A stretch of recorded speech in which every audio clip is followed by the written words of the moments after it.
Yeah, we are live.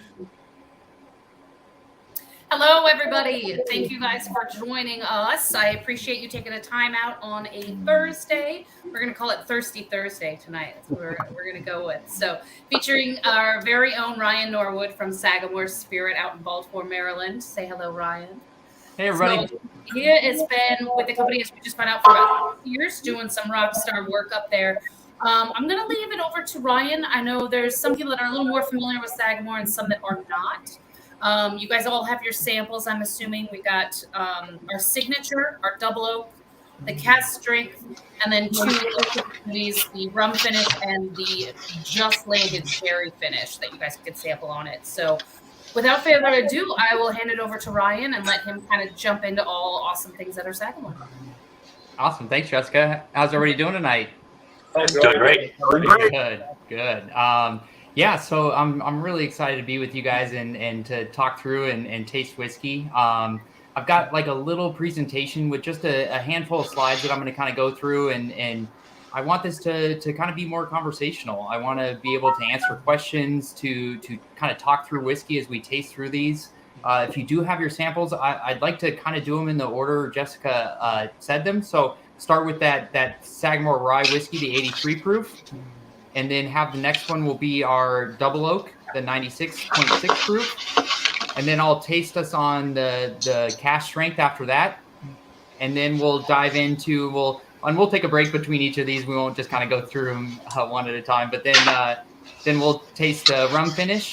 And then we'll finish off with the last one being our sherry finished rye whiskey. So if everyone kind of sets their glasses up like that, that'll help set me up as we're kind of talking through and going through these slides, and then as I'm kind of prompting you guys to taste them along the way. So quick background about me. My name is Ryan Norwood. I am the Director of Operations at Sagamore Spirit. As I was just saying, I've been with the company for about 6.5 years. Prior to doing that, I was working in the brewing industry. So I spent just over 10 years at New Belgium Brewing Company. I held multiple roles there where when I left, I was actually helping manage all their yeast and fermentations.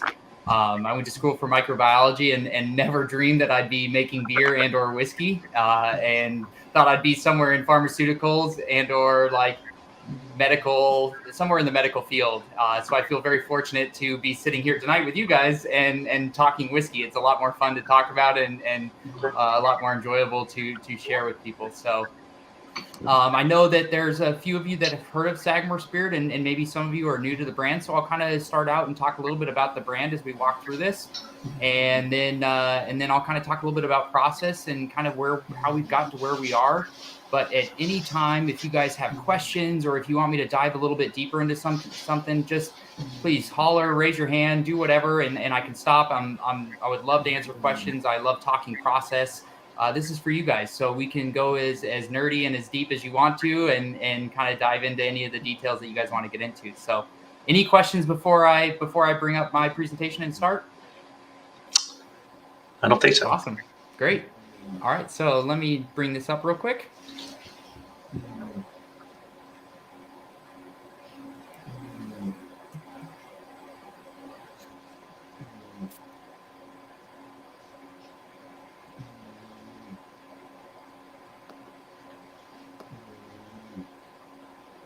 All right.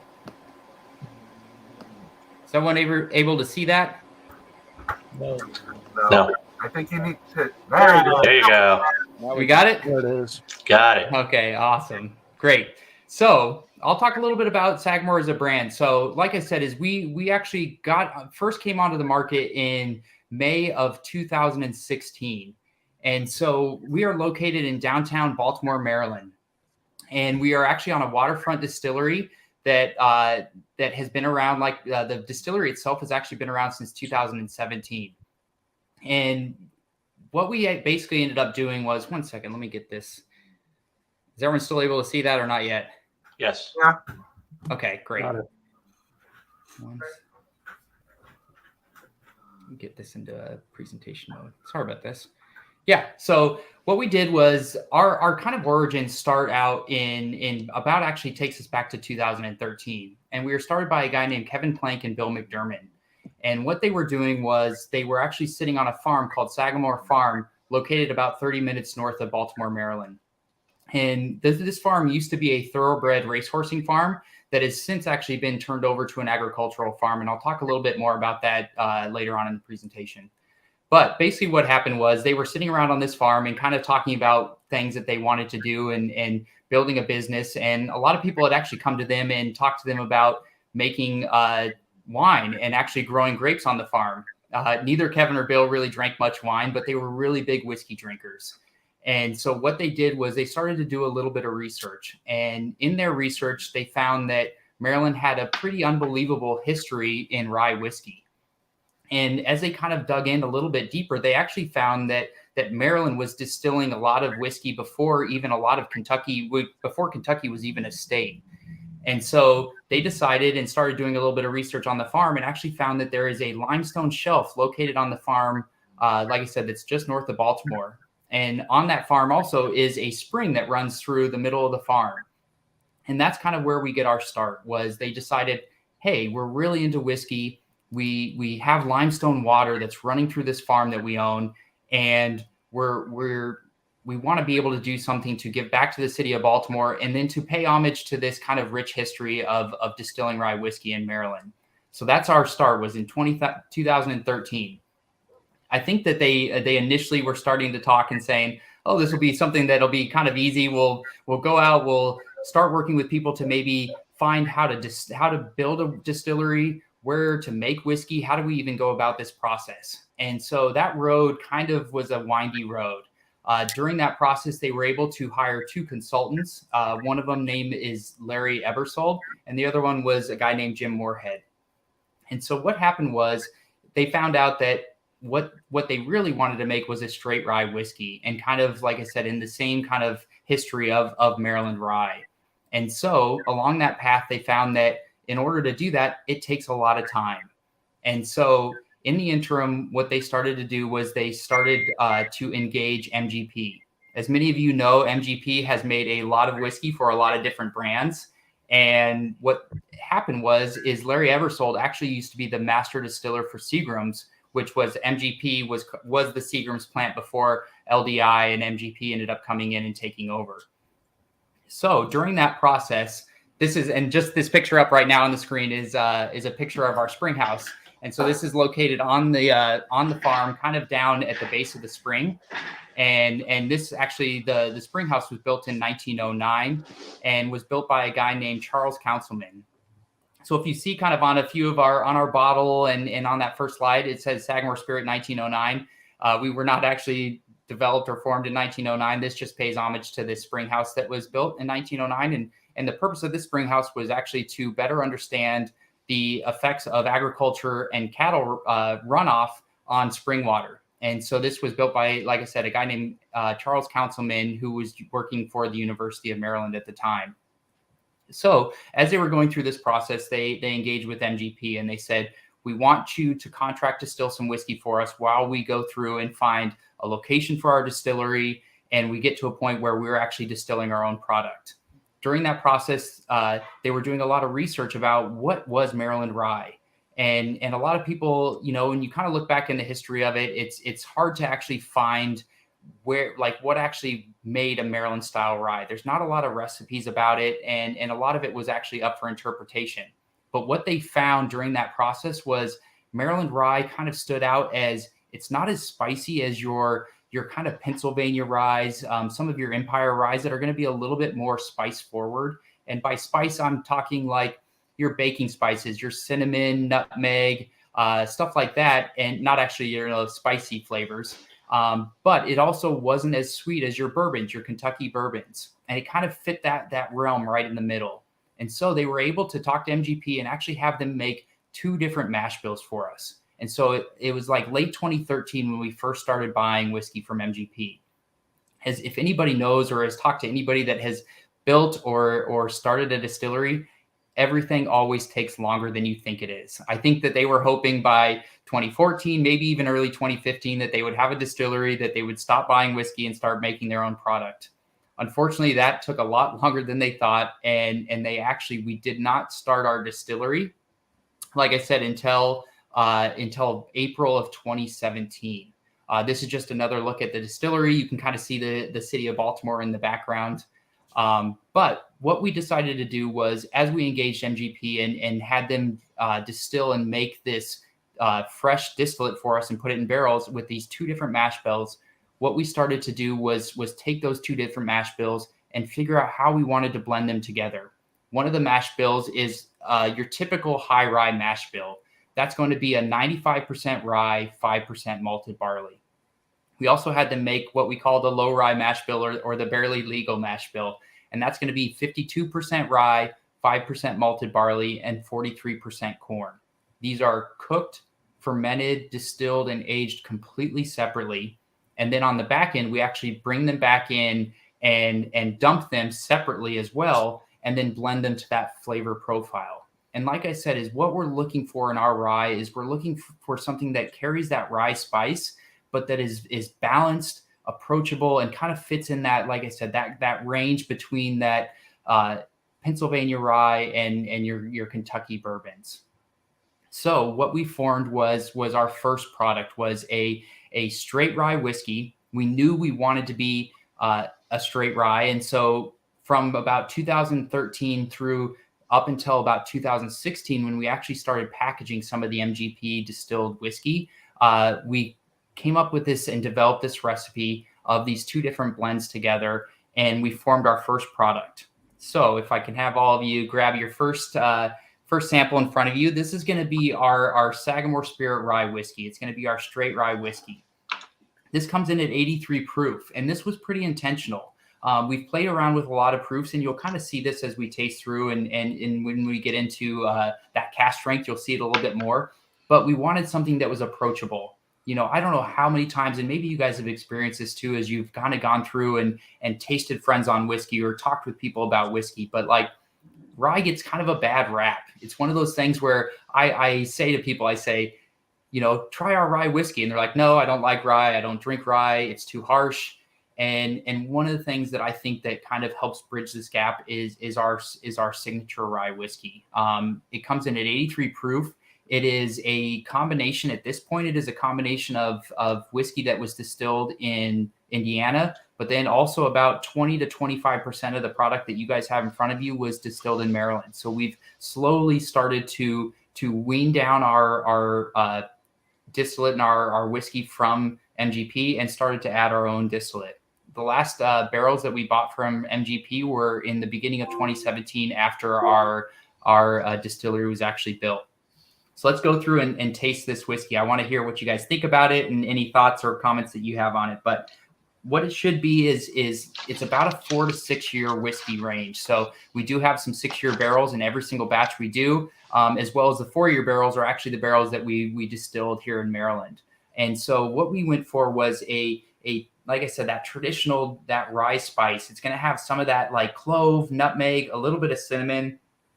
I'm going to take a little drink while we do this.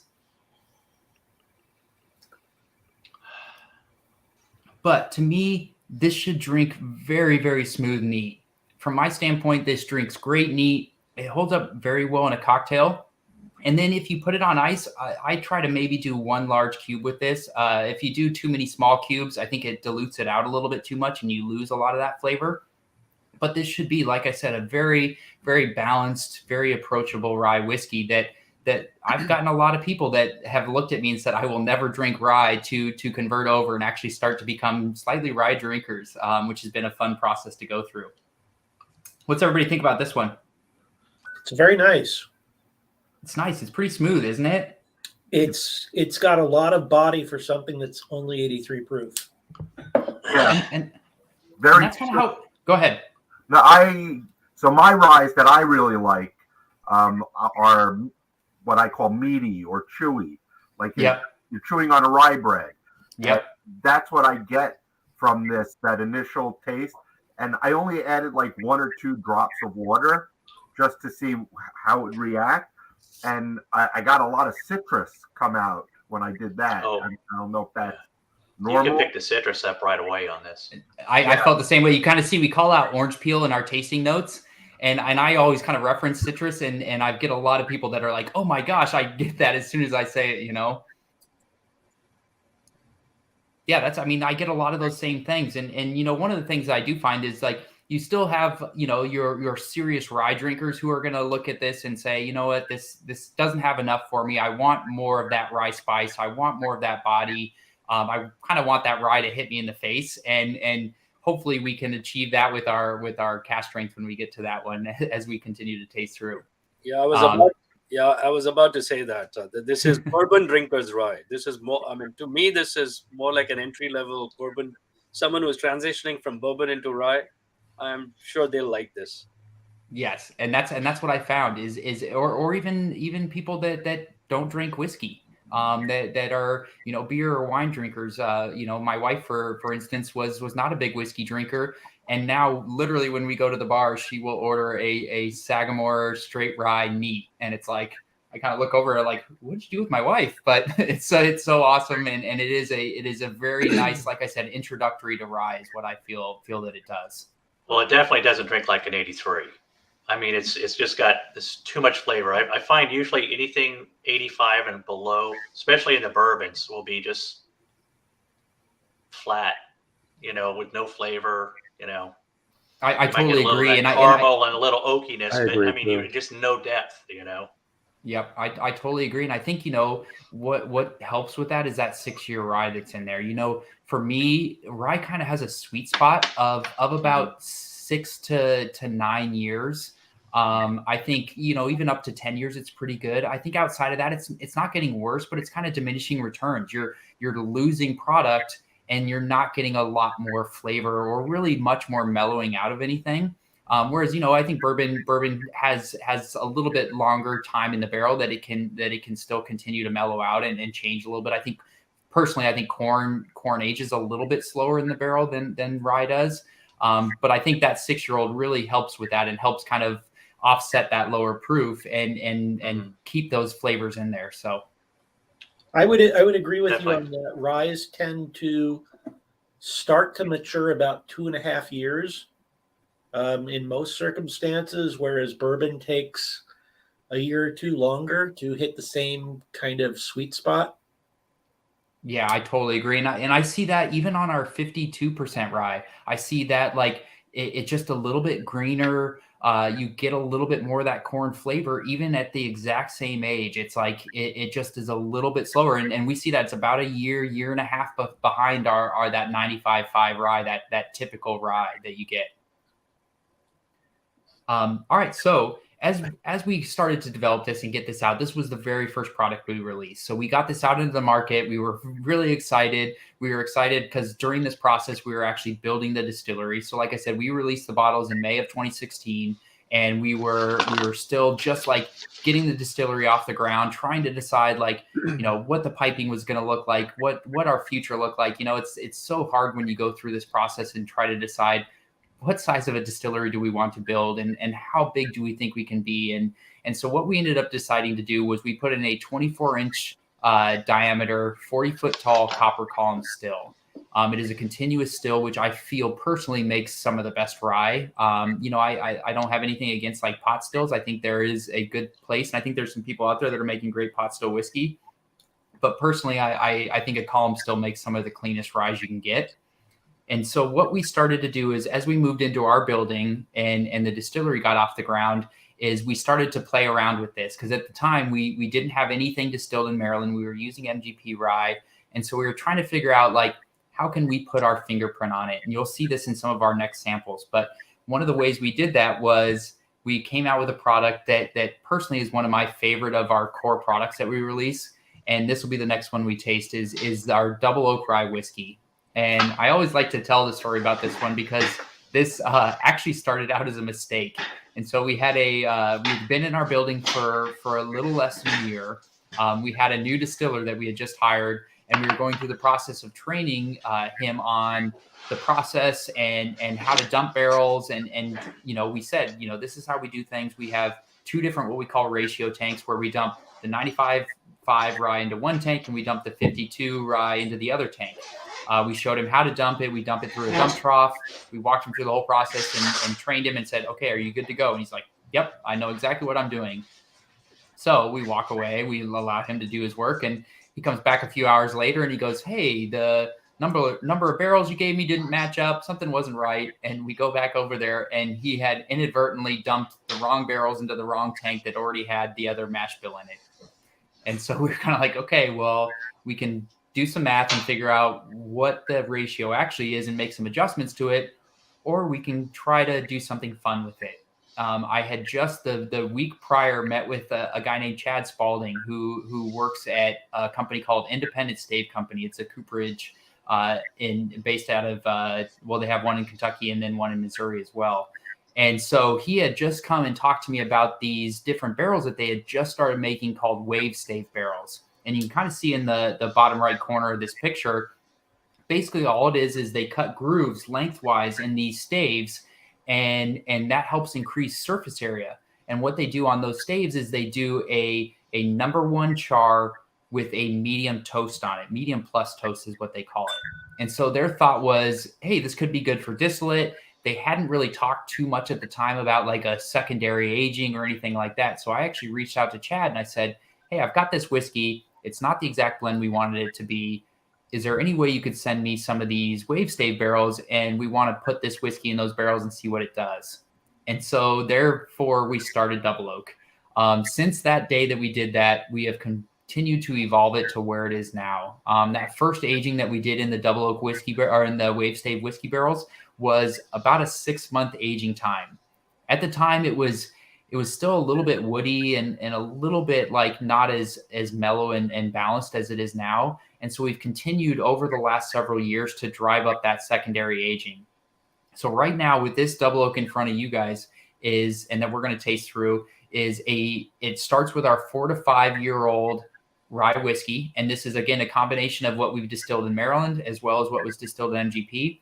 And then we put it into these wave staves for an additional 18 months. And if you look at it, to me, the color is just fantastic. It picks up a lot of color from these barrels, and it does pick up a really nice toast-oaked flavor.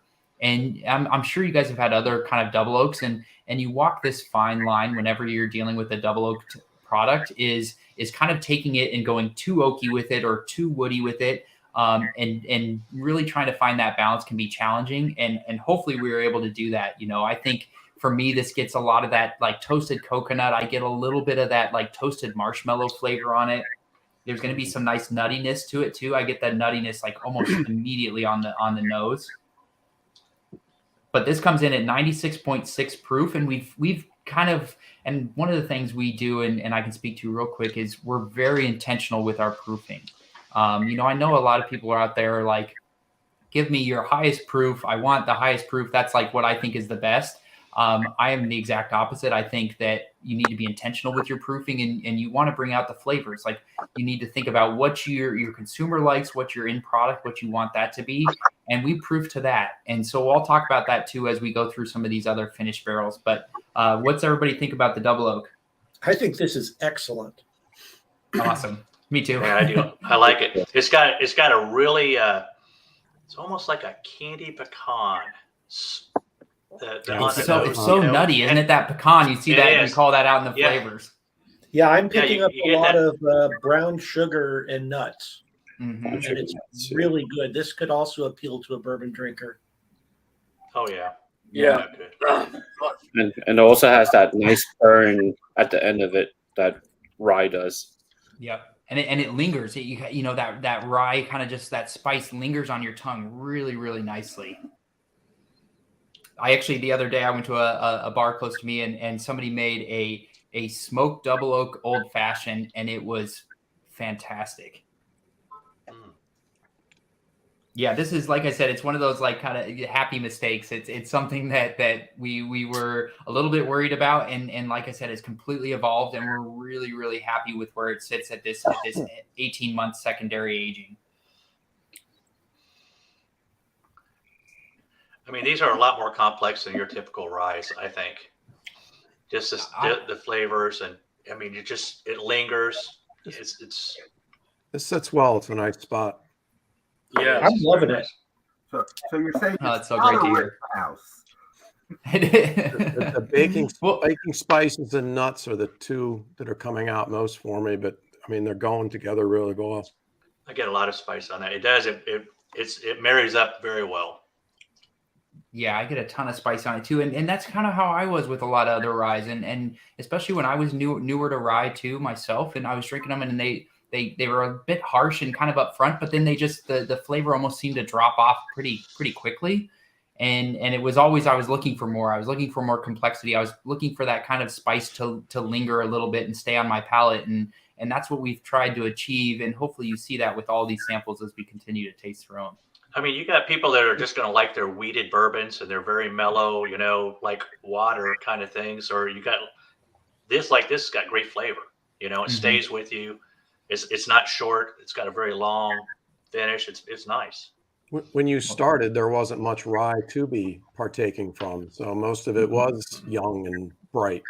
There wasn't, and even the young ones were in like quarter casks, like smaller size barrels, and those are hard to balance out too. They take on so much of the barrel flavor, and so that's kind of where we were, and we were a little bit nervous getting into it because it was like, wow, so we're getting into basically a category that like isn't very big, but was growing and people were starting to become more aware of. And then we're going to be in a little bit more of a niche category within that with like our thought of a Maryland style rye. So I've been trying to talk to people about it and explain to people about it for the better part of the last 6.5 years. But it's been kind of a fun process for us. I mean, if you don't have many distillers out there that are putting age date on their ryes either. I mean, a lot of them taste very young. That's where you get that harshness up front. Yep. And that stronger burn, it's more like a fuel type burn instead of this is just enjoyable. Oh yeah. Yeah. Go ahead. If it tells you outside of your finishes, double oak and bottle and bond are the only two ryes sitting on my. Pretty much, I always replace them. Your bottle and bond and double oak. I'm not a big fan of cask strength. Cask strength packs a little bit more of a punch, and like I said, I know there's the consumers out there for cask strength. It takes that. I think that you get more of that really rye. The people that are kind of like, I want rye. I want it to punch me in the face. So no, double oak is very nuanced. It's a fine drinking rye. I would say it's a very fine rye. Yeah. Well, thank you very much. Just did anybody add any water to it? Oh, no. Okay. Yeah, I did. It opened. I added one drop from my dropper. This thing got hotter. Yeah. Did it really? Yeah. Is it just me, or did anybody else? Let me get in here. I gotta try this. I do that all the time. It dials up the heat. Yeah. It just got so much hotter. I couldn't believe it. I used to go through what I thought was proper and taste it neat, and then taste it with a drop and play around. And I got to the point where I gave up on the droppers. I don't really usually get that it gets more heat, but it usually adds more citrus, and that's not the profile that I look for. So I've done away with droppers. No, this one, Jeff, try it with a drop or two of water, and it'll completely transform into a different beast. Yeah. Okay. Yeah. I don't really care for it with water. I like it. Yeah. I like it straight up neat. Yeah, no, I think because normally what I do is I'll pour myself a tall rocks glass at like 7 o'clock at night, and end up sharing it with my wife as we pass it back and forth. And I'll throw an ice cube in. So the drink I start with at the beginning of the night and the drink I end with are completely different. But this one, if I'm pouring this one, I'm not adding anything, because I don't think adding it doesn't mellow it. It just makes it stronger, but it loses its characteristics in a way. But that's just me. I think you proved it perfectly. I mean, 96.6, you must have spent some time figuring out that proof. I mean, literally How much of that you, Ryan? Every single proof we do is so intentional, and I mean we literally take it. We usually with most of our products we'll start at 90 and we'll go all the way up to barrel strength, and I'll do basically blind tastings with some of the team as well to kind of shade them from that. Oh, I want the higher number. I like a lower number, or kind of take, some people come into it being like, I think it should be this. And so I try to take that away, and we'll taste the whole gamut. And then it's like, then we get into the fun ones where it's like, okay, it's between 95 and 97.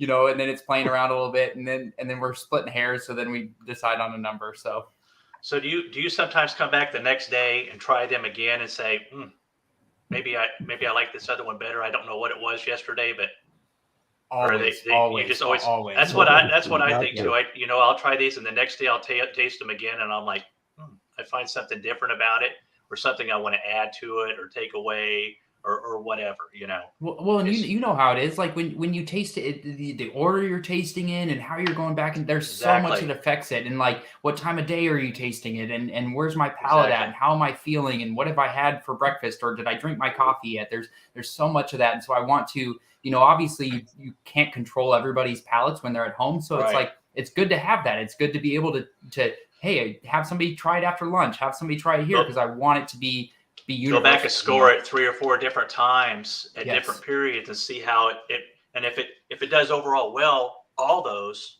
then you know you've got it.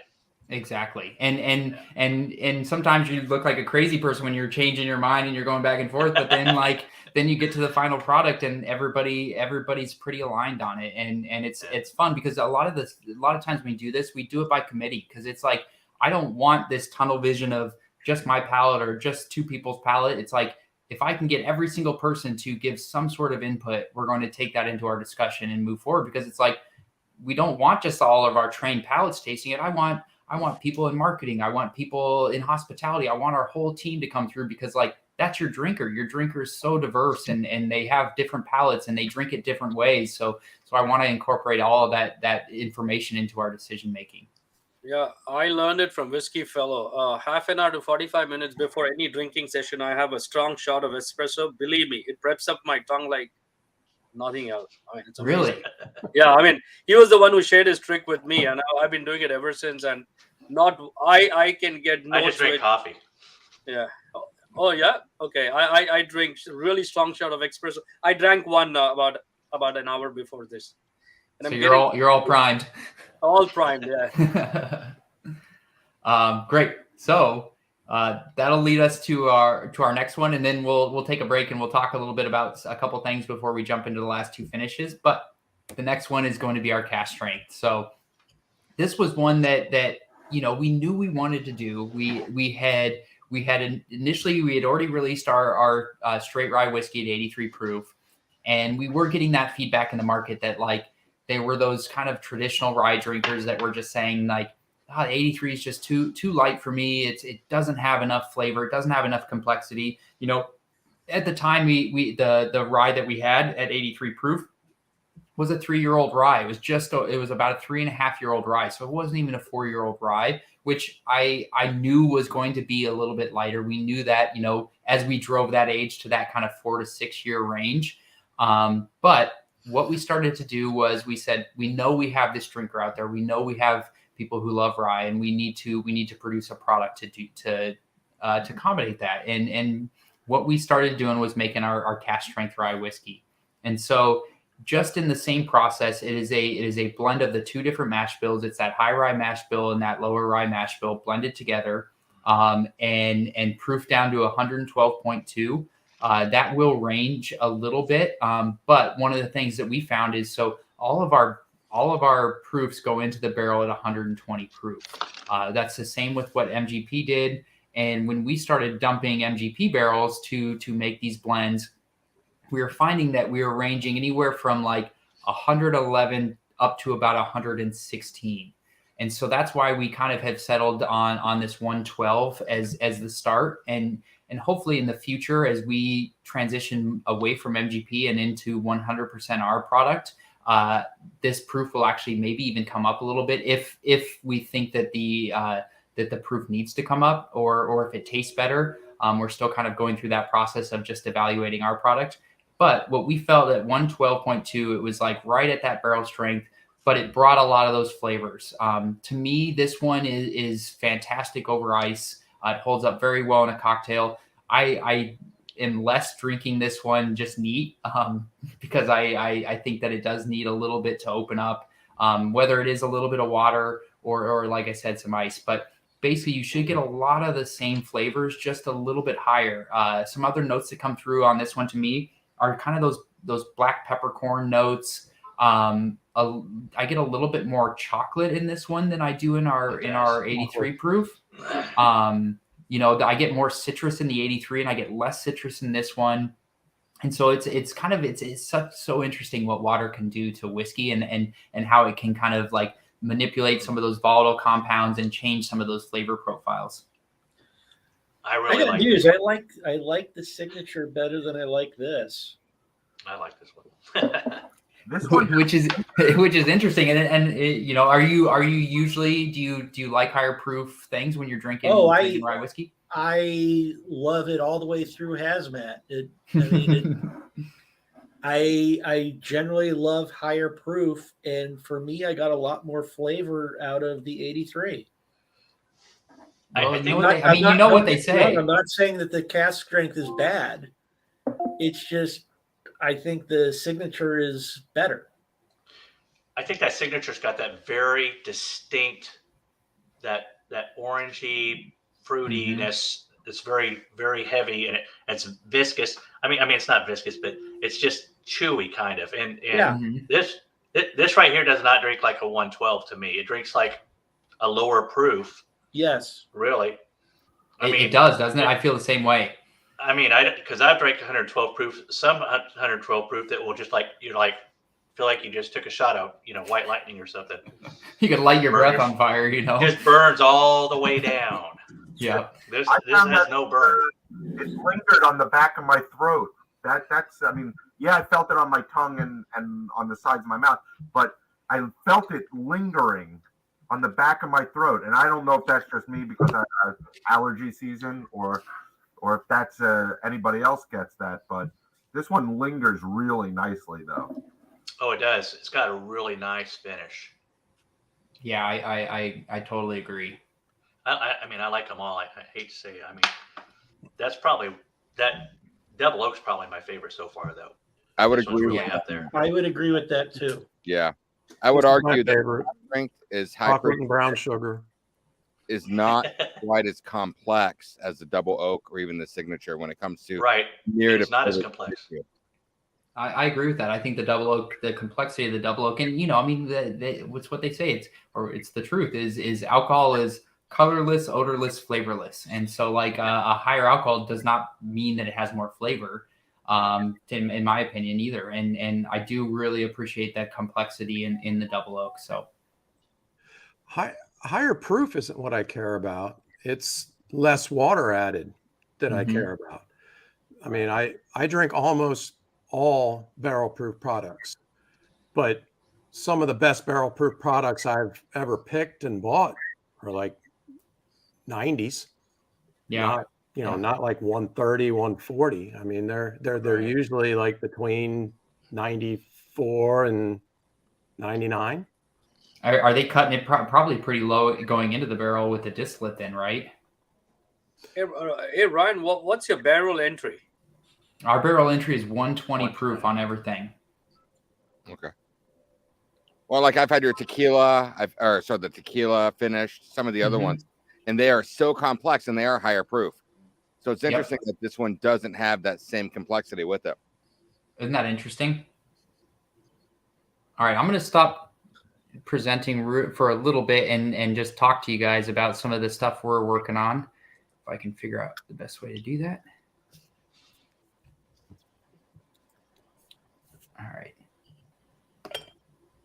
All right. Yeah, no, I couldn't see anybody's faces, so it's good to see everybody's faces now. No, I totally agree. I think that part of that process is finding where that balance is, and in myself, like I said, is I lean towards that Double Oak because I believe it has really great complexity and it is so balanced and it's versatile. I think one of the things that I've always said about rye whiskey is rye whiskey was developed to be versatile. It was developed to go in cocktails. It was the base for so many cocktails in the 1800s. The Sazeracs, the Manhattans, those were all like rye whiskey based cocktails. And so there is this complexity to them. And that's what we tried to go for when we were really kind of diving into that a little bit more. So one of the cool things, so as we've continued to kind of grow our programs and figure out like where we live and where we stand is we wanted to be true to kind of the history of rye. And so, like I said, is rye has this very rich history in the state of Maryland, and we wanted to honor that. And so one of the things we started doing was we said, what better way to do that than to start actually growing and using rye in the state of Maryland? I think initially I was like, oh, this will be something very easy. I'll call up a couple farmers. We'll tell them to plant some rye and we'll start making rye whiskey.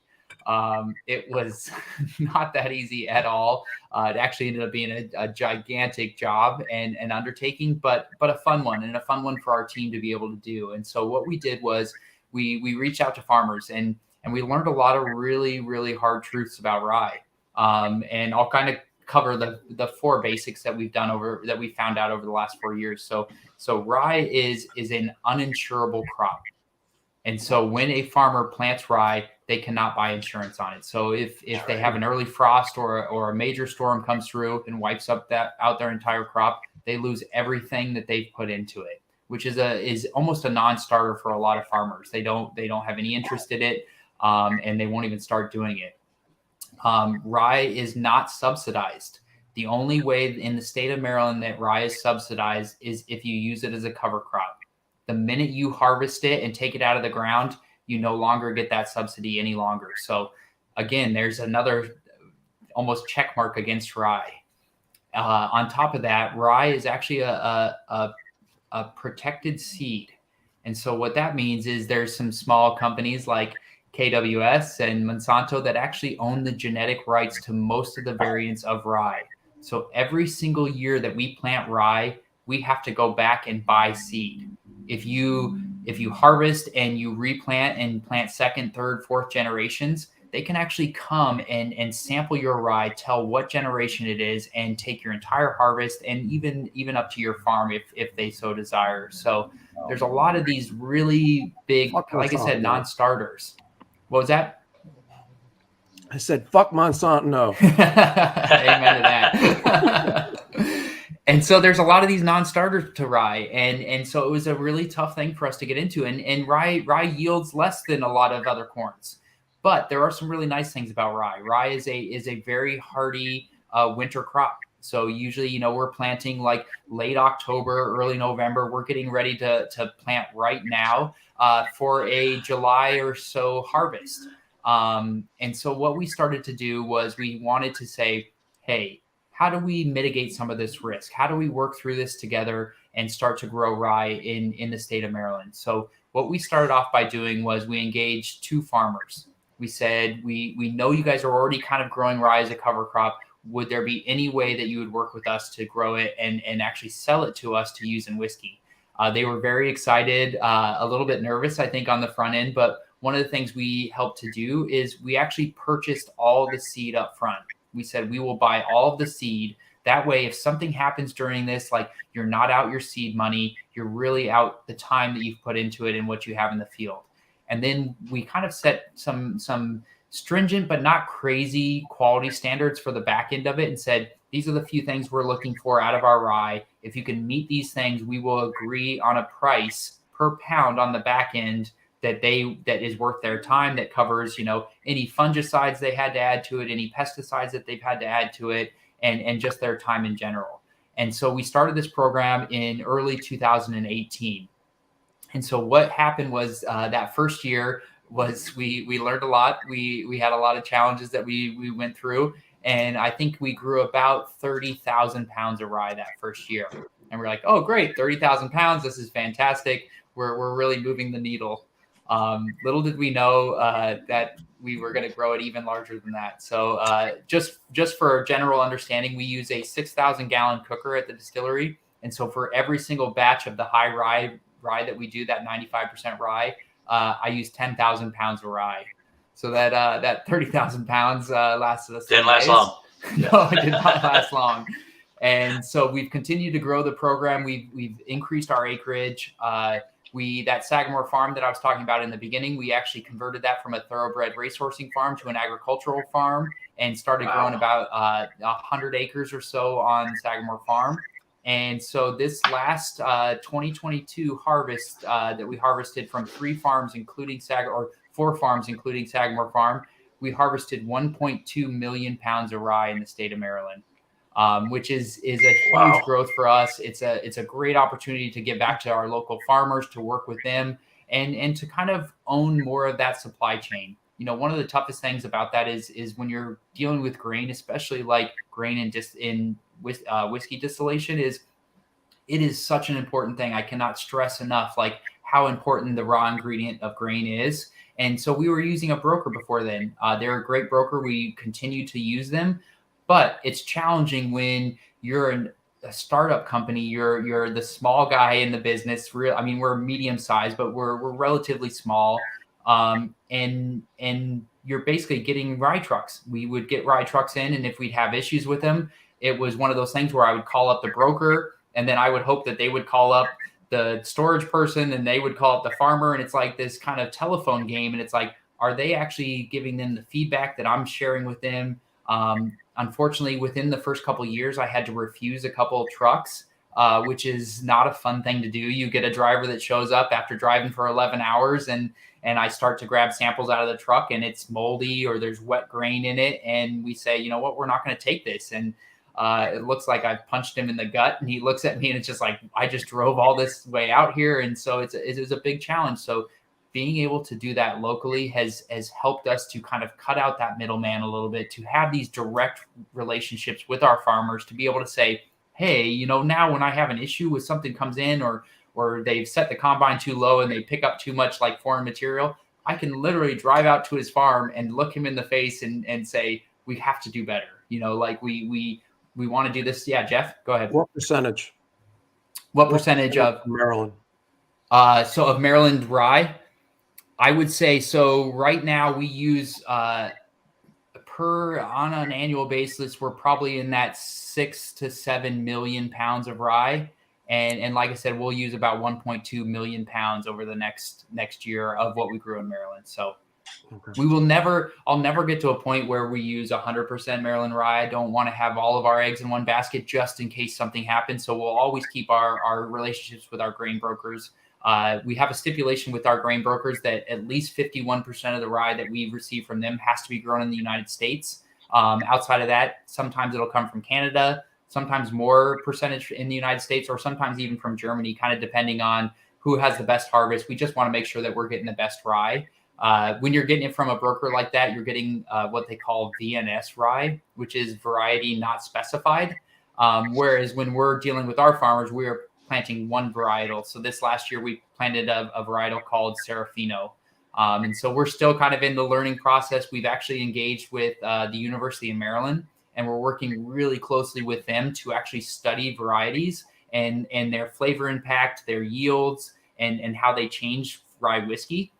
Because, you know, it has to be a mutually beneficial grain as well. Like I can't choose the best tasting rye if it yields the worst, because then nobody's going to grow it. So it has to be this balance of what tastes the best and what is actually going to yield a decent amount where the farmer says, this is worth my time and energy to be able to do this. I was surprised a long time ago to learn that Wild Turkey gets all of their rye from Germany. But yeah, no, Germany produces some really good rye. It was an organic thing mostly. So. Yeah, so interesting. Piggybacking on Jeff with that, I mean, you know, I'm organic, I'm keto, I'm gluten-free. I do all this good shit in my own personal life, right?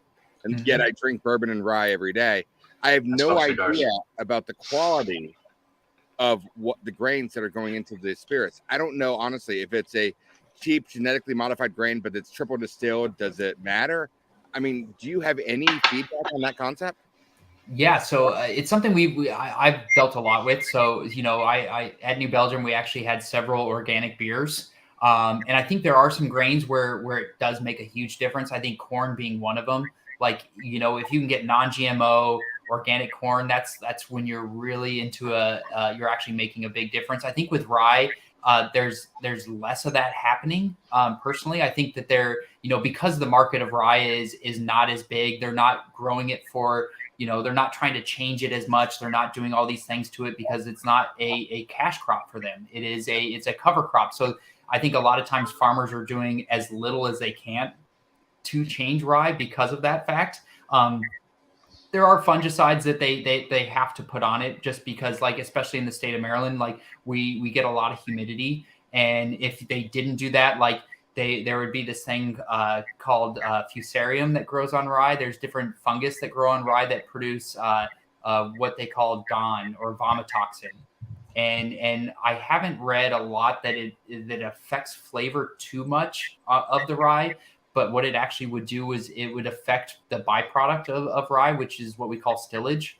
That water grain mixture I feed and send to dairy cattle, to a couple dairy farmers in the state of Maryland. And if it was above a certain level, then they wouldn't even be able to accept it. And I would actually have to shut down. But I think, I think that there is some importance to organic growing, and we've looked into it, and we have not gone down that path quite yet, but we use 100% non-GMO corn in all of our products because of that fact, because of like what they've kind of done to corn over the years and how they've driven to like this basically super corn. But yeah, I think it is important, but I think also like the distillation process, there's less of that gets through. But at the same time, like it's for me, it's what's the best for the farm. So we try to like use the best farming practices we can. We try to use really great crop rotation. And I think that's something that like farmers have really focused on over the last 20 years is like, I think they got to a point where they're like, oh, I'm going to grow corn every single time and just kind of pulling all nutrients, pulling everything out of the soil. And then they were having to like add all this stuff back in that was not natural, that was changing everything. And we've tried to be really good about our crop rotation. So we rotate between soybean, corn, rye. We do cover crops with radish and sunflower to help really put nutrients back into the soil and have some plants actually putting nitrogen back in where others are stripping it out. So we try to do really good farming practices to help account for that. So Nice. Just curiosity. I know we're talking about whiskey tonight, and we are a whiskey group. But I happen to really enjoy rye vodka.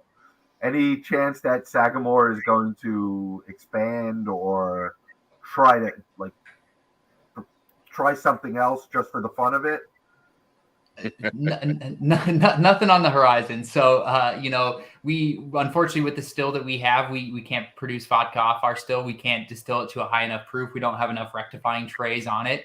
Like our still is designed and bred for making whiskey. Early on we talked about like, doing something with someone else or contracting it, but like we've kind of gone away from that just because like, rye is our story. It's what we believe in. It's what we feel is the best and what we like as far as a flavor profile. And like I said, kind of matches up with our history. So no plan right now. We're sticking to rye, but that's not to say that we aren't dancing outside of rye, just not outside of whiskey. So like we've laid down some bourbon barrels. We're laying down some other stuff that you guys may see 4 or 5 years from now. So. Ooh, yeah, radish whiskey. I'm looking forward to that. Radish. All right, who wants to drink our next sample of whiskey while we're Let's sitting do it. there? All right, so next one we're gonna taste is our rum cask finish. And if everybody's okay with it, I'm not gonna bring back up the slide unless you want to hear more about it. But I'm just gonna taste it with you and be able to see all of you while I'm doing it. So.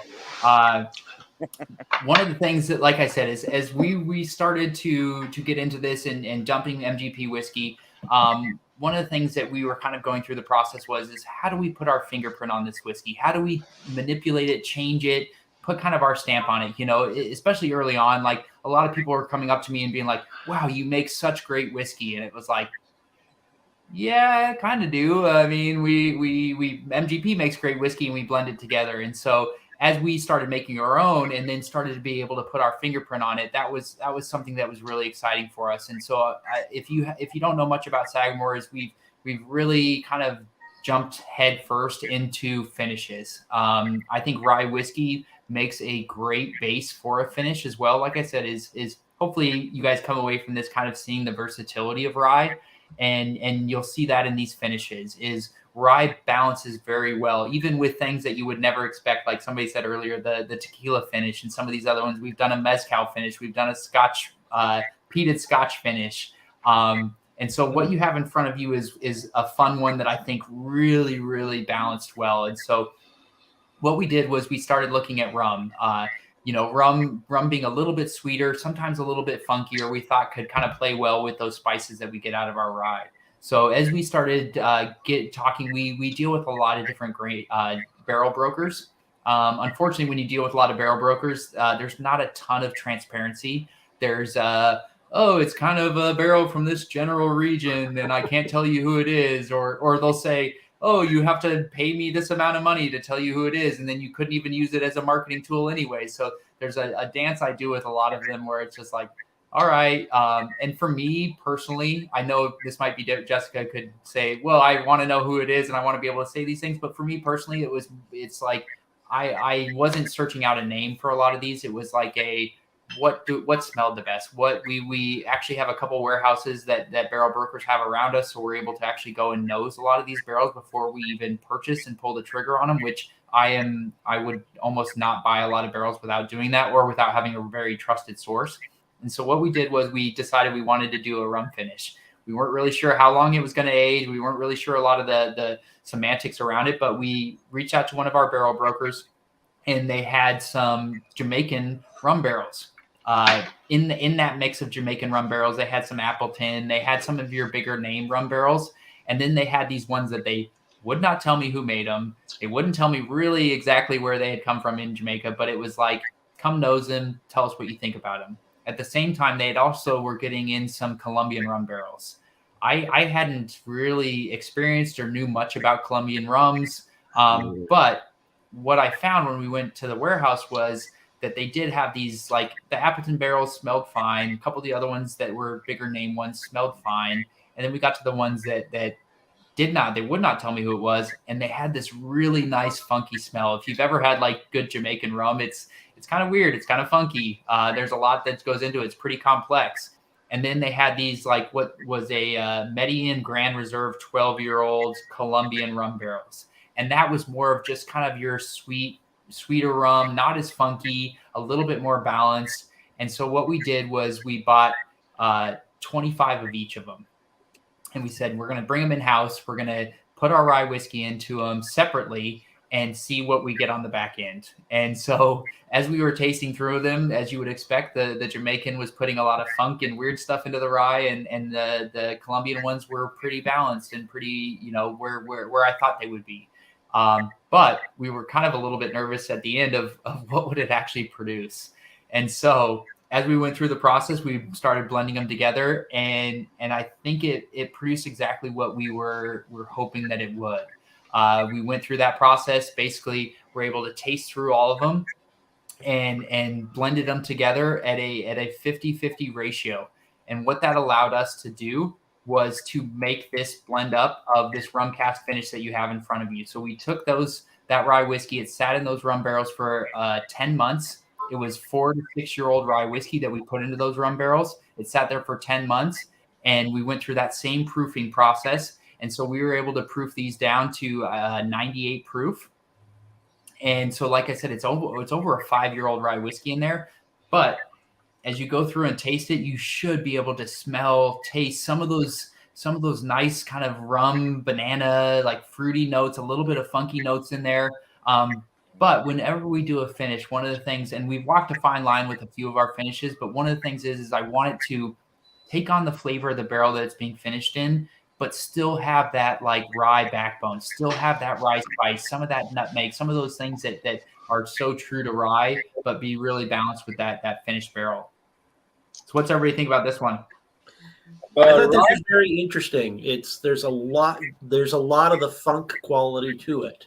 Mm-hmm. It took me, I was tasting it while you were giving the last segment, and it took me a while to figure out just what the heck I was drinking, which is always a fun challenge. Yep.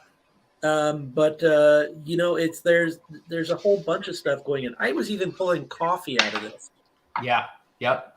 I was pulling raisin. That was completely unexpected. Did somebody say raisin? I get that raisin, that almost dry fruit a little bit. Yeah. At first drink, I had it was all rye in the front and a nice, beautiful rum finish. Then I added, and it was totally distinct. It's like it was like, nope, you hit the one wall, and then the other. I added 2 drops of water from my dropper. I know, Jeff. I'm sorry. And it melded it so beautifully that it was like, oh, okay, now I'm getting all this sweet rum funk in with this rye spice. And I'm like, all right, this is really nice. And I mean, not that it wasn't nice before, but it was like, okay, now I can see what this whiskey or this rye can really do, having been in this barrel.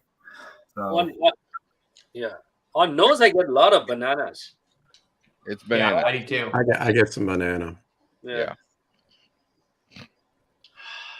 And like I said, that's kind of the versatility of rye. Is like, and that's like I said, when we're intentional with our proofing, it's like, okay, I know there's going to be people that are going to drink it neat. I know there are going to be people that put a little bit of water or ice in it, and so we test all those things out, and that's where we find our proof. It's like where to me it drinks great neat, but also like you put a couple drops and it's a little bit of a different experience. Or you put ice in it, and it, you know, ice always to me is tough because ice can sometimes close off flavors. It's going to, you know, things don't volatilize as much when they get colder. They do more so when they get warmer. So it can kind of close off flavors, but also it stands up really well in some cocktails. You can kind of mix this in really well with a cocktail as well. So your Calvados finish is what got me into Sagamore, and now I'm going to hoard this stuff.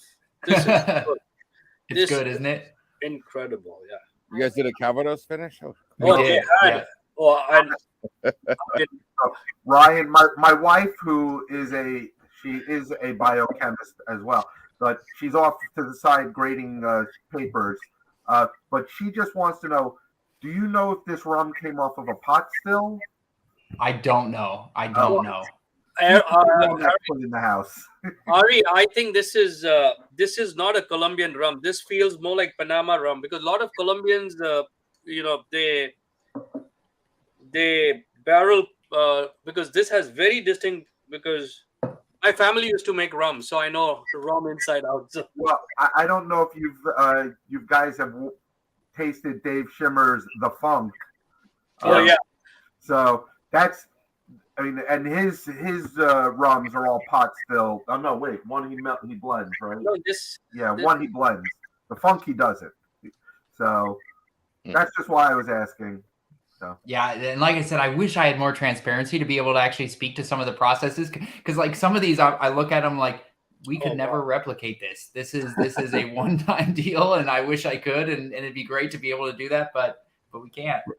Were these barrels you don't know anything about, or that you can't disclose what you know about them? The Jamaican ones I know nothing about beyond that they were Jamaican rum. The other ones, the Colombian ones, they were way more upfront and forthright with them, and that's just kind of like I said, is that barrel market is very much like that, and there's not a lot of transparency, and so, you know, some of these, it's like I actually try to, you know, I've tried to start to build some relationships with actual producers so that we can cut out the middleman, but that can be challenging as well, you know. How much residual do you, I mean, in your barrels that you pick, how much of the original spirit is left? Any idea? I mean, it depends. It could totally depends. There's some that you get and we actually have to dump them out because there's so much residual in them, and that's the ones we really like, is that they're super fresh. And then there's some that are pretty dry, where it's like, wow, we may have to do a longer aging just to be able to pull those flavors out of the barrel. And what was you take the ones that are really wet, pour them into the dry ones, swirl them around. Reduce, reuse, then they're recycle, all even. right? Then they're all even. Oh wow, this is nice. This is one of the best rum finishes I've had. Awesome. Well, thank you. I appreciate that. Like More importantly, what's the on the shelf? What does this generally go for? This rum one. Jessica, can you jump in on that? Yeah, so the rum finish, you're going to see it about the 70, 79, 99 on the shelf, depending on where you get it. If you're getting it with your boutique or... Is it limited release or national? Yeah. This one is a national. Okay. Okay. You made it up here to New York? Yes, the rum should be in New York. Okay. I'm in North Carolina. This is what you want to hear. I'm going out tomorrow to get a bottle of that. There you go. All right, we ready to jump into Yes. our last one? The rum finish was this year's spring release. Tequila finish was last year's spring release. And then what we were about to drink was supposed to be last year's fall release. But I'll let Ryan kind of get into why we delayed that a little bit. Yeah. So I'm in love with this one. And I'm with the I love our Calvados finish. I'm still on the hunt because I've finished my last bottle of that one. So I'm trying to find a replacement. But that's a shame you worked there. I know. That's how fast it went. Like, I don't have any more in Illinois. There's a rumor there might be some floating around in Minnesota still on shelf, so I might have to road trip. So. It's definitely not Tennessee. Oh, man. Steve, if it tells you something, I've driven almost 800 miles looking for Calvados because I didn't realize I would finish it so fast. And then I started bribing Jessica. Even she couldn't get one, so I'm now given up. I've given up on hunting for. You better get me one if you find it, or we'll sit and share it together. How are you guys in Georgia? Do you guys have a good selection down there? Do you know? Atlanta is a fairly new market, and it's a whole different beast. So the distributor and everything, they do have us in Atlanta. As far as how outside of that reach, I'm not sure. Yeah. But it's slowly getting out there. The best way to check and see how close it is just enter your zip code on our website. We have a Find Your Rye section, so you can type it in and it'll show you where the closest retail and restaurants you can get it. Yeah, no, I'm in Charlotte, North Carolina. ABC is horrible. I mean, you guys have the basics here. You've got the double oak, you've got the signature. That's all we get here. But I'm driving down. I'm hitting every honey hole I can find in North Georgia this weekend. So I was just curious if you had any idea. But try that zip code finder first, because that's all pulled from our distributor. And then when you start getting into those control states, that's a whole other beast. Like find a mule in Maryland that you can get someone to ship it to. But exactly right. And I'm even trying to get my mule locked in. He's a little too shy out there. I usually just send my boss in his minivan up north, and he comes back with all of our goodies. Got to make Cayenne our mule. Yes. There you go. I love it. So yeah, I'm excited about this sherry finish because it literally landed here in Illinois, gosh, not even 10 days ago. So it is fresh drop. It's phenomenal. So I'll have to change Whiskey Mavens to Whiskey Coyote. Yeah, so the Calvados was great. The sherry followed a pretty similar path. And so we basically what we did was we started to work with some barrel brokers. And while we were kind of going through that process, we work with a company called Wilson Forest Products. And so this company is based out of Western Pennsylvania. And what they do for us is they actually harvest Maryland oak for us. They cut it into staves, they season it, and then they send that to cooperages to make Maryland oak barrels for us that we do a complete Maryland product. So it's all Maryland grown grain, from the malted barley to the corn to the rye, and we actually age that in Maryland oak. So what they actually do is if you ever look up Wilson Forest Products, they're actually a really interesting company. They're one of the only sustainable of a handful of sustainable harvesters of oak. And a lot of the barrels that they actually do, they're a cooperage themselves, but mostly what they make are butts. They make sherry butts. And so they make these butts, then they send them over to Europe where they age sherry in them. One of the things with sherry is it's hard to find a really true, genuine sherry barrel. Sherry's done in a process called Solara, where literally they will continue to just reuse that barrel, refill it, keep about 10 to 15% in it until that barrel basically falls apart. And so like at the back end, it's not something where it's like, oh, we can send this to the United States and they can age whiskey in it. So a lot of the sherry butts that people get, and even us, is they've been conditioned. So they've actually had sherry put into them for probably a less amount of time. Maybe it's a lower quality sherry than what you would get at a higher quality. But we were able to kind of cut out the middleman with this because we went straight to a sherry producer and worked with them to get these sherry butts. And so what we did was we kind of went through and we got about 1 or 2 barrels of like an Oloroso, an Amontillado, Palo Cortado. And then we knew that like a PX was kind of what we were going for because it was a little bit sweeter. It's going to be a sweeter wine and it's a sweeter grape. And we knew, like I said, that sweet tends to really balance well with the rye.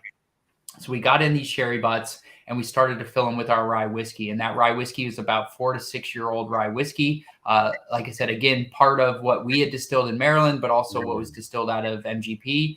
And we put it in there for about, it was almost 18 months or so.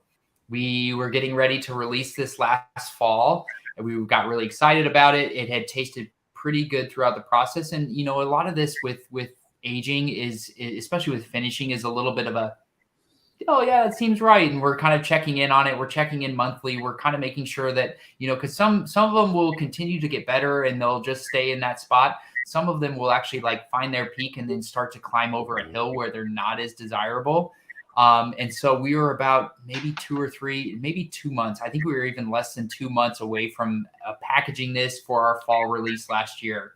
As we started to taste it and to blend it up, it was really harsh. It had a lot of tannins that it had picked up from the wood, and I attribute that to like the lack of aging of the sherry on the front end. Like it had those good, nice sherry flavors and notes that I wanted out of it, but the tannins were just like almost overpowering some of the other flavors. And so one of the things we've always said, and I'm sure the sales team at the time were like, "What are you doing to us?" was we are the last call, and so we will say we will not release a product unless it is the best product that we can make. And I don't care what your numbers are. I don't care what you have promised anybody. Like we want to put out the best product. So what we did was we pulled it. We said, we're not going to release this fall. We're going to have to figure out what we need to do with it. And like I said, Calvados followed a very similar path.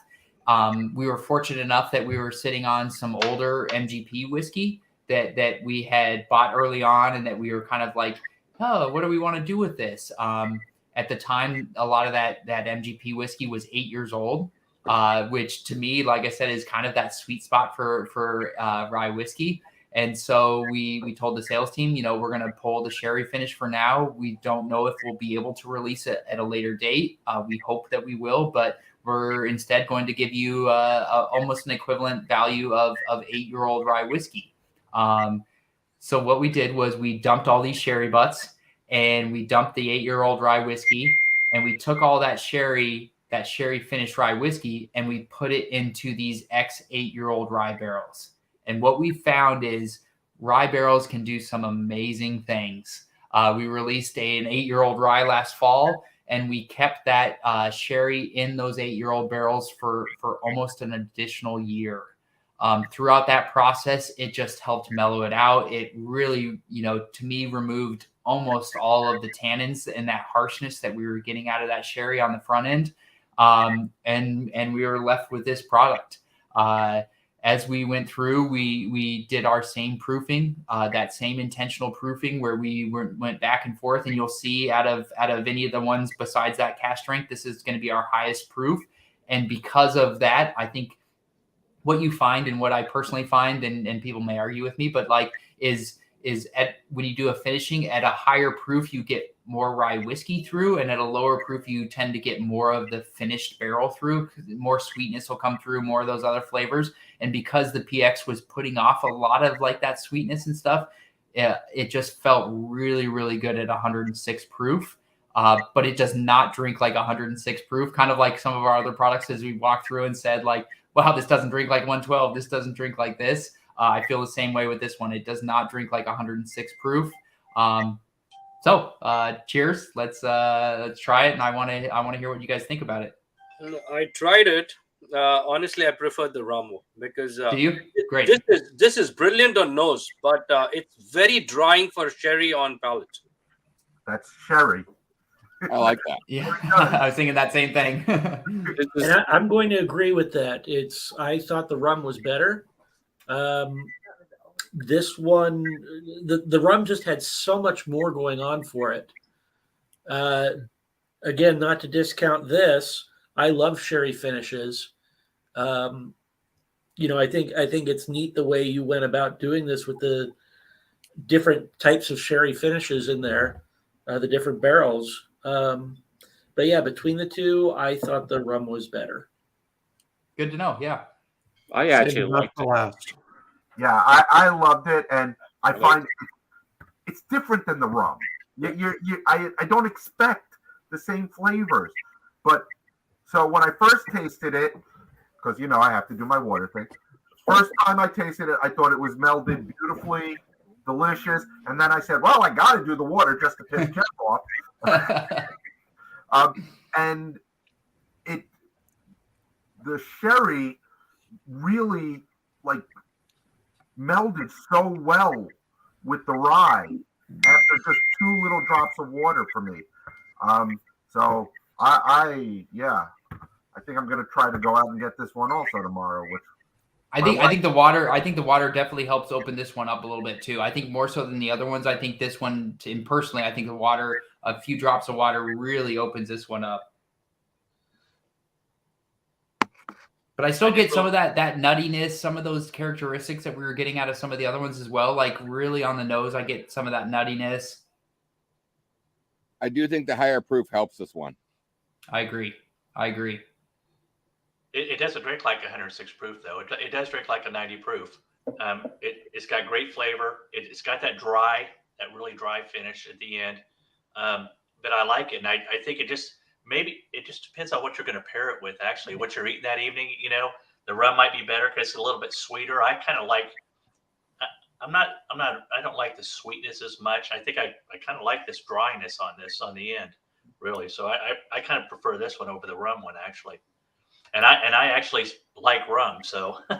And Steve, that's where I am. It's kind of depending on your palate. Like for me, rum, I drink.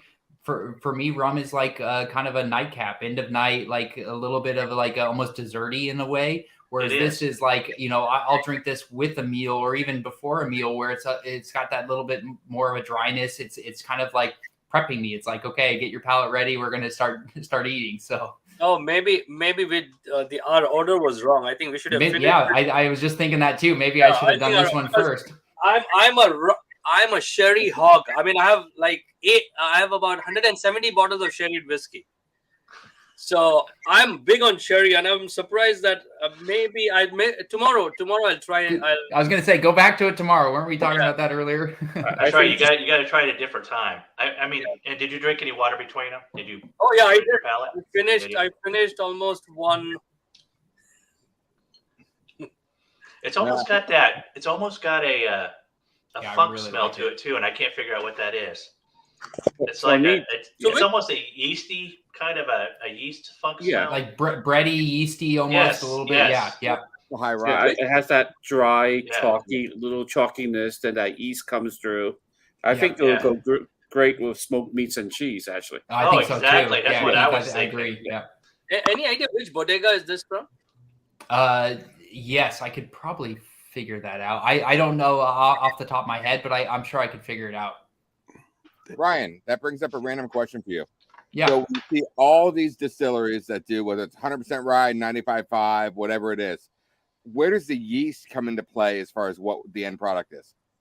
Exactly. It's interesting. So, yeast is a huge amount. So, I think there's kind of some general rules of thumb, and there's a little bit of argument about it where it's like, the consensus is about 40 to 50% of the flavor profile of any whiskey that you drink comes from that fermentation process, whether it's the grains that it's fermented on or the yeast that you're using to do it. Obviously, like the esters and that fruitiness is almost solely coming from the yeast. And so what we use is we use a general like whiskey yeast. It used to be called Red Star. Now it's got this horrible name, USW6. But it is an ester forward yeast that's going to be a little bit fruitier. So when you get those fruity flavors, that's coming from the yeast. So like basically you develop 40 to 50% of that flavor profile on the front end. The still really isn't doing anything but concentrating those flavors and cleaning up some off flavors. It's pulling out sulfurs through the copper. It's taking out some of these other like flavors that are a little bit less desirable. Some of those like highly volatile flavors are going to come off during the still.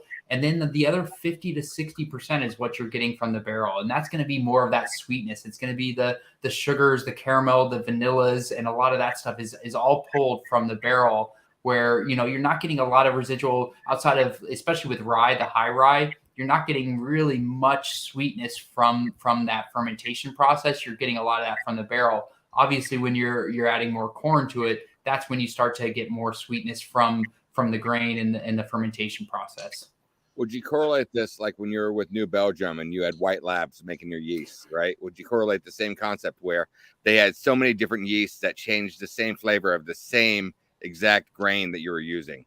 Yeah, absolutely. I mean, at one point we were managing 25 different yeast strains at New Belgium, and like you literally like you could use the same base beer and a different yeast and you would get almost a completely different product on the back end. And so yeast imparts so much, and it's like, okay, how much available sugars are there? What are you doing in the process? How are you treating it? You know, we do open top fermentations at the distillery. So like we're relying on the natural flora that's in our distillery, that's in Baltimore, to help add that bacterial load that's kind of eating sugars as well and producing flavors. So there's so much that goes into it and so many nuanced flavors that are produced during that process, and yeast play a huge part in it.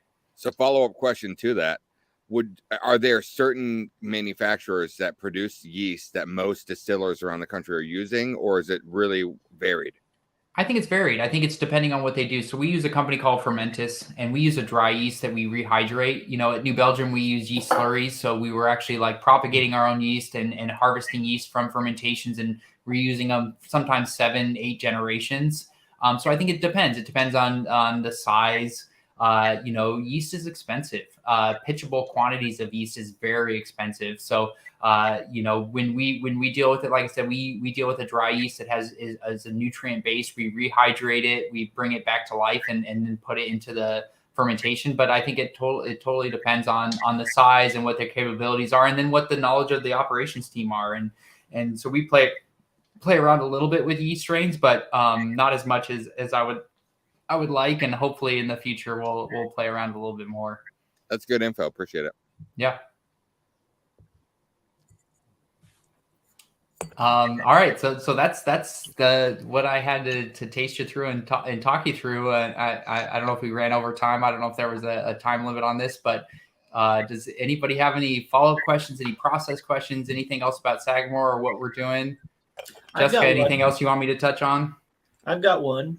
Yeah. So you said you finished in peated Scotch, which is awesome to me because I love peat. Have you considered doing a run with peated malt? We have not. And even when we did the peated Scotch barrels, we did 2 barrels because knowing that like peat is such a polarizing flavor. For sure. And we had to have the right partner to it, and we didn't want to lose focus on what we were actually doing. And so it was like there hasn't been that draw or that need or even that desire from like our sales team as a whole, and maybe they are and they're just haven't told us yet, but like there hasn't been that driven to be able to do that. But I think as we get down and better understand some of our markets, I think we'll expand that a little bit more. We did a mezcal finish on a small R&D level where we did 2 barrels of mezcal, and it turned out fantastic. There's something about like this slight smoke flavor that goes really, really well with rye, in my opinion. And so, yeah, I think down the road, as we get a little bit bigger and we get a better understanding of our markets and people start to like look for us, I think we could do it. But I think early on we did it very early, and it was one of those things where it was like almost before we should have done it, because it was like people don't even know us yet. Are they going to go and buy a peated Scotch finished barrel for, bottle from you? And one of the I think the first or second finished barrel we ever did was a Muscatel, and it was fantastic, but it sold horribly. It stayed in the market for years and all this stuff. And I just remember looking around, and it was like, this was before its time. Like if we release that now, I think it would be a huge hit, but just nobody knew us and weren't looking for it, As a company, do you guys have enough of a following where you can put something out at this point and people just grab it? I think out of the distillery we can. I think like we do what we call a distillery exclusive, where it's like it's basically our way of R&D and market research, where we'll do a 2-3 barrel release out of the distillery. It's usually around an event, and a lot of times like those will sell out in a weekend or even in a couple weeks, where it's like people are literally coming to taste them, to try them. And that's my way a little bit of vetting the finishing process. So it's like, okay, if it sold well here, chances are it'll go better here. And hopefully we can continue to better understand our markets, work with our sales team to say, hey, we've done this in Chicago. We've done some literally like Chicago region specific releases, just to better understand how we're doing things. Okay. Ryan, we do have a question from Jeremy James in our comments section about when we can just start seeing our own distillate hit the shelves. All right. So yeah, aside from the couple bottled and bonds that we've done, so we did a bottle and bond for last year. We're going to do another bottle and bond this year, which is 100% distilled in Maryland. My plan is to, like I said, it's a slow progression. And there's a lot of different viewpoints and thoughts on this. Some distilleries are like, oh, it's a hard stop. That was MGP. This is us. We've decided to transition more and do a slower transition to help guide our drinkers, our fans, people that are consumers along the process with us. But by 2025, we will be 100% Maryland distilled, and we will no longer be releasing any products distilled by MGP. And that'll be a 7-year rye. Yep. And I can't wait. I can't wait. What kind of barrel picks do you make available? Fun stuff. If somebody want to come in and do picks. Yeah, so we do barrel picks every year. It's a small quantity of barrel picks where each salesperson is allocated a very small amount, and they're pretty sought after. At this point, it is a 7-year-old rye whiskey that we do. It's a blend of our high rye and low rye. It's 80% of the high rye, 20% of the low rye. It's released at 110 proof, and it is a fantastic whiskey. It is like at 110 at a 7-year. It is like, to me, it hits that sweet spot of like where I want to see rye whiskey. And so they're like I said, we don't do a lot of them. They're very allocated, and each sales team region gets a certain amount that they're able to sell. And the good news is we are looking in doing a Whiskey Mavens specific barrel pick at the start of 2023 next year. So yes, All right. we are maybe we can all taste through it together and make a selection together. That is the plan. Keep your That's the calendar plan. open. That's the plan. I have to make a road trip, so you have to let me know ahead of time. Yeah, right. So I would love to get everyone on board of doing that pick, but that was our goal. We just kind of ran out of time for this year to get one and have enough time to promote it. But know that probably by the spring of 2023, we'll have a Whiskey Mavens barrel select. As long as we can go to Chicago and taste between April and August, we're good. Yeah, right. It's so nice during those times. Oh yeah, it's everywhere. Anyway, I think we've run out of time. It's time to Jessica, will you? Yes. Oh, any last final questions? Or you guys can either throw it in the chat or put it on our Facebook comments and all that, and I'll try to get back to you. But Ryan, always a plethora of, I am even taking notes of things that, your brain knows more than I do, because I'm on the sales side. You're on the actual making of the liquid juice magic. But I appreciate you guys. It's such a great chat. I like when these can be more conversational and your honest feedback on everything that you have. So it's a little, whiskey, have fun with it, right? Isn't that the catchphrase? Exactly. Oh, yeah. Exactly. You got it. So I appreciate your time. Keep your eyes open for more of these. We'll have some more. Run out and get that rum finished. It's not going to be around for much longer. I know a lot of the inventory is getting low because that was a big hit. But keep your eye open for that sherry finish. So I think that's it's a good place to thank you. Yeah, Great thank job, you everyone Ryan. for having me. I really appreciate it. This has been super fun. I love geeking out. I love talking whiskey and explaining process. So this has been really, really great. You guys are a fun team to be with. So awesome. Yeah, thank you. Questions before I can ask them. Thank you. All right, you guys. Appreciate it.